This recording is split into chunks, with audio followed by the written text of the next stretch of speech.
Bismillahirrahmanirrahim. Assalamualaikum warahmatullahi wabarakatuh.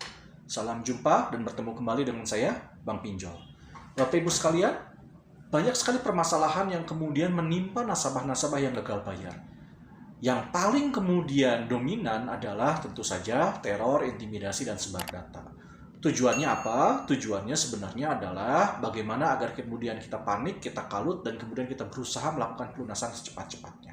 Nah, Bapak Ibu sekalian, ketika Bapak Ibu sekalian kemudian gagal bayar, kemudian menghadapi teror, intimidasi, dan juga kemudian sebar data yang membuat Bapak Ibu sekalian down, membuat Bapak Ibu sekalian panik, kalut, dan jatuh secara mental, maka sebenarnya di sanalah Bapak Ibu sekalian rentan secara emosional dan rentan secara mental untuk dimanfaatkan dan ditipu dan juga terjerumus ke dalam modus-modus kejahatan yang kemudian menyasar Bapak Ibu sekalian. Nah, kejahatan yang bisa menyasar nasabah-nasabah gagal bayar di pinjaman online yang pada saat sekarang ini sedang dalam kondisi kalut, panik, dan dalam titik terlemah mental mereka adalah salah satunya adalah berupa penipuan penghapusan data pinjaman online di aplikasi pinjol. Para penipu-penipu tersebut mengatakan saya bisa kemudian menghapus data Anda di aplikasi pinjaman online. Nah, ada beberapa cara, ada beberapa kriteria memang. Nah, dalam kesempatan video yang lalu, saya pernah kemudian menyampaikan tidak mungkin ada orang yang bisa menghapus data hutang piutang Bapak Ibu sekalian di aplikasi pinjaman online. Kenapa? Karena sekali data Bapak Ibu sekalian disedot, maka itu dimasukkan ke dalam bank data atau server dari aplikasi pinjaman online tersebut. Bisa dihapus kalau Bapak Ibu sekalian datang ke kantornya, Bapak Ibu sekalian hancurkan servernya, dan lain sebagainya. Itu sudah pernah saya sampaikan di kesempatan yang lalu. Tapi ternyata Bapak Ibu sekalian, ada kemudian modus penipuan penghapusan data pinjaman online yang menurut saya modusnya sedikit lebih canggih dari modus-modus yang ada selama ini. Dia menggunakan bahasa pemrograman, kalau saya melihat bahasa pemrogramannya dalam bentuk JavaScript. Nah, kalau kemudian orang-orang yang tidak mengerti bahasa pemrograman, dia akan mengatakan, oh iya betul, data saya sudah dihapus. Kemudian dia transfer uangnya sebanyak misalnya ada yang Rp200.000, Rp300.000, bahkan ada yang Rp500.000. Tapi ternyata itu tidak ada dampak dan efeknya sama sekali kepada data dia di aplikasi pinjaman online tersebut. Nah, kalau yang lalu biasanya itu dengan kemudian level yang tidak secanggih inilah. Bagi saya pribadi. Kenapa saya katakan levelnya tidak secanggih ini? Dia ngajak ketemuan, ngajak COD-an, dia pinjam handphonenya, kemudian dia masuk ke dalam aplikasinya, ke manajemen aplikasi yang ada di setting handphonenya, kemudian setiap izinnya kemudian dia keluarkan, kemudian dia hapus juga cache-nya yang ada di situ, kemudian dia hapus cookies-nya juga yang ada di aplikasi tersebut, sehingga kemudian dia mengatakan ini aplikasi Anda sudah bersih, handphone Anda sudah bersih, data Anda di aplikasi pinjol juga sudah bersih. Nah, ini tidak terlalu canggih kalau menurut saya. Nah, sekarang ada yang lebih canggih lagi.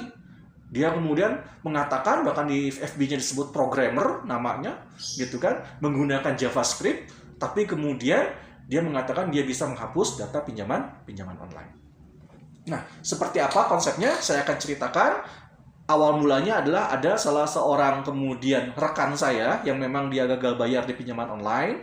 Jadi dia rekan dari dunia maya, kemudian dia sering konsultasi dengan saya, kemudian dia bertanya kepada saya. Mari kita sama-sama saksikan bentuk kemudian konsultasi dan chattingan saya dengan yang bersangkutan.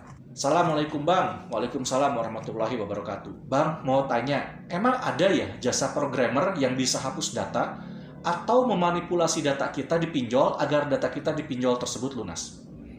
Langsung saya jawab, nggak ada. Data kita sekali sudah disedot oleh mereka, maka langsung disimpan di bank data mereka. Jadi kalau data kita ingin hapus, bakar kantornya, rusak CPU-nya gitu. Jadi jangan sampai ketipu ya. Kemudian saya sampaikan juga link video yang ada di dalam channel saya, menghapus data di aplikasi pinjol, tanda tanya beserta tutorialnya. Jadi saya membuat sebuah clickbait sebenarnya. Clickbait, jadi orang agar kemudian tertarik untuk mengklik video tersebut. Ya Bang, tadi di grup hampir kena lagi saya. Untung aja. Awas, tetap berpikir rasional ya. Iya Bang, makanya saya langsung tanya Abang. Tadinya hampir percaya karena lihat testimoninya. Jadi ada testimoninya. Jadi Bapak Ibu sekalian, ketika seseorang berusaha menipu Bapak Ibu sekalian, dia tidak akan menipu hanya dengan satu akun. Dia pasti memiliki komplotan atau dia membuat satu akun kalau di dunia maya. Nah, satu akun kemudian menawarkan, akun-akun yang lain kemudian memberikan sebuah testimoni. Sehingga kemudian orang yang membacanya kemudian tertarik dan kemudian tergerak untuk kemudian masuk ke dalam jeratan penipuan tersebut. Jadi ini yang harus diwaspadai oleh Bapak Ibu sekalian. Jadi kalau Bapak Ibu sekalian di Facebook misalnya melihat ada sebuah kemudian tawaran, kemudian di bawahnya banyak testimoni, nah itu yang kemudian harus diwaspadai. Kemudian kita baca lagi. Testimoni itu bisa dibuat dan dibikin sendiri. Gampang kok. Nama FB-nya programmer. Saya sempat tergiur. Tinggal bikin 1 atau 2 akun. Makasih banyak ya Bang. Ya, saya coba tanya ke dia ngehapus datanya pakai apa? Pakai JavaScript atau bahasa pemrograman yang lain. Tes aja. Kemudian cara hapus user interference-nya dan itu bagaimana caranya. Terus screenshot jawabannya buat bahan nolongin orang biar nggak ada yang ketipu lagi. Jadi saya berusaha agar jawaban-jawaban dan percakapan di chat dia, kemudian di screenshot, kemudian nanti kita akan lihat agar banyak orang yang tidak tertipu lagi di masa yang akan datang. Ya Kak, saya tes dulu. Bukan ngetes, godain aja biar kelihatan bohongnya. Oke Bang, siap. Aku tadi bergoblok-goblok ria di depannya. Ya, ngeselin banget. Orang lagi susah malah dimanfaatkan buat tipu, nyepelin. Nah, kemudian dia menyampaikan beberapa screenshot, nanti kita akan bahas screenshotannya. Teman saya kena Kak, itu SS dari teman saya, tapi nggak ditransfer sama teman saya, langsung diblok. Jadi hampir kena katanya sampai sebanyak 200.000 rupiah. Yang disebutkan juga hampir 200.000 melayang, ada aja Bang. Ini hari saya lagi di teror DC, masih yang saya cerita tempo hari, jadi sudah selesai permasalahannya. Nah, Bapak Ibu sekalian, mari kita lihat kemudian screenshot yang disampaikan oleh teman yang bersangkutan ini dan kita analisa apakah benar kemudian dia bisa kemudian menghapus data kita di pinjol. Jadi bentuk screenshotnya seperti ini. Mari kita lihat sama-sama. Ya, dia sampaikan juga di dalamnya ada bahasa pemrogramannya. Saya minta screenshot yang khusus screenshot terkait dengan bahasa pemrogramannya, tapi dia tidak dikasih oleh yang bersangkutan, tapi kita bisa kemudian zoom terkait dengan bahasa pemrograman. Mari kita zoom sama-sama. Nah, kita baca dulu, dia masukkan screenshot, kemudian dia ngomong, sukses ya Kak, katanya. Kenapa? Karena ada yang dilingkari merah oleh dia, nanti kita baca dilingkari merah oleh dia itu apa. Mohon aplikasinya jangan di-download dulu selama 7 hari, agar kemudian tidak terjadi hal-hal yang tidak diinginkan, seperti itu bahasanya. Atau kita lihat lagi yang lain. Nah, ini dia. Mohon aplikasinya jangan di-download sebelum 7 hari, agar benar-benar clear. Nanti setelah 7 hari silahkan di-download kembali aplikasinya dan cek akan otomatis berubah jadi lunas, bahkan bisa mengajukan kembali. Tapi kita akan lihat bentuk kemudian screen data yang kemudian dia sampaikan. Jadi kita analisa sama-sama. Bapak Ibu sekalian, kalau kita melihat yang ada kemudian dikasih lingkaran merah oleh yang bersangkutan, disebutkan di situ username, packages install, Juaria, kemudian delete success. Ya jelas ya. Tetapi Bapak Ibu sekalian, ini dilingkari oleh dia untuk menunjukkan bahwa dia berhasil mendelete data si Juariah ini. Jangan terfokus di sananya, tapi baca lagi yang lainnya. Baca yang di bawah delete success-nya. Baca. No comment, username found. Menarik. No comment, username found. Jadi tidak ada perintah terkait dengan username yang dimaksud atau Juariah ditemukan. Did you mean, apakah yang kamu maksud adalah command base name in packages Cortil, command here name in packages hcutil, dan command rename in packages util Linux. Jadi tidak ditemukan perintah atau tidak ditemukan kemudian root data terkait dengan bagaimana menghapus yang namanya Juaria. Nah, lihat lagi email packages install nadia@yahoo.com delete success. Tetapi di bawahnya baca kembali. No comment email found, did you mean? Kembali, ada bahasa no comment, jadi tidak ada perintahnya terkait dengan email yang dimaksud di atas ditemukan. Jadi mau diapakan ini email ini? Atau kemudian data ini mau digimanakan?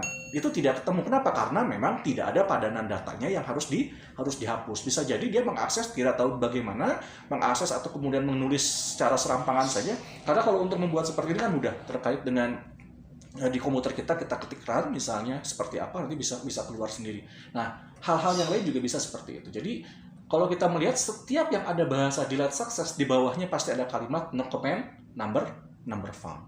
Jadi Bapak Ibu sekalian, hati-hati jangan sampai tertipu. Sekali lagi, Bapak Ibu sekalian dalam kondisi kemudian permasalahannya sedang kalut, panik, dan juga kemudian sedang dalam kondisi mental yang paling rendah atau terpuruk, sehingga kemudian Bapak Ibu sekalian rentan sekali untuk dimanfaatkan oleh orang-orang yang tidak bertanggung jawab.